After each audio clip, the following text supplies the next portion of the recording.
Generally speaking, you're better off selling to business owners than to consumers. Here's why.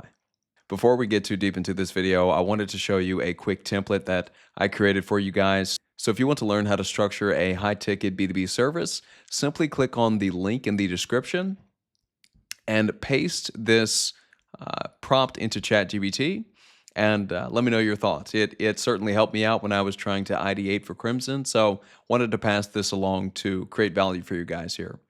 So I have started multiple companies throughout my tenure as an entrepreneur, and one lesson has rang true time and time again.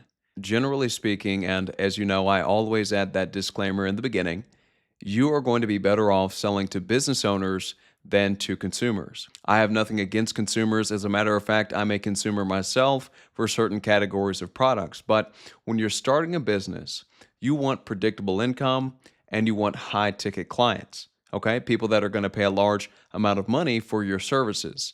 And consumers, generally speaking, provide neither of those. So before I get too deep into this video, I want to cover first one of the most important metrics that a business owner looks at, and that is the lifetime value of their customer.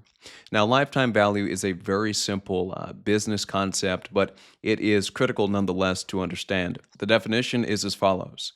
Lifetime value measures how much revenue a customer is worth to your business over the entire duration of your relationship, okay?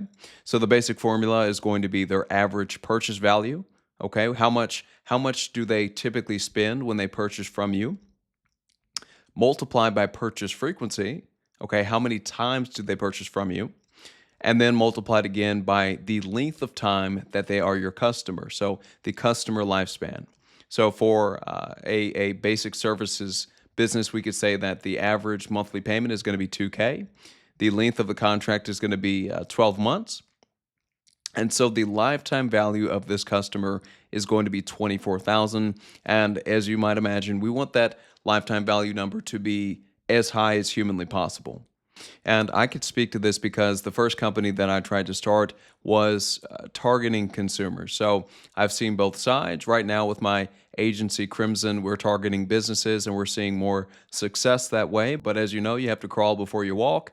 And throughout my tenure trying to sell to consumers, I learned a lot about business. So the first point is businesses have more money. So I'm going to add the disclaimer that I'm speaking generally here. Not all businesses have more money than consumers, but generally speaking, businesses have more money that they can allocate towards products and services that are going to contribute to the goals of that business. And because these organizations have more money to work with, you can typically charge more for the services that you provide. Okay, we call these high ticket services.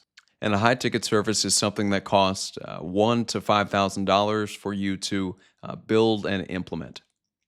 So next is these people typically think in terms of ROI. If you don't know what ROI is, it simply stands for return on investment.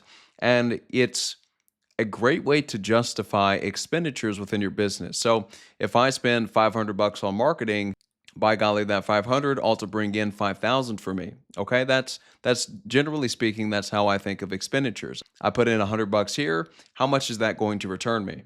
And business owners typically think in these terms. If you're offering something that produces a measurable outcome, like an increase in revenue, time savings, or efficiency, they're going to listen to you. My next point is these organizations already have budgets. So within a given year, they need to plan how they're going to allocate resources towards growth, towards their employee base, towards capital expenditures, literally anything related to the business, and they set aside money to spend on these activities.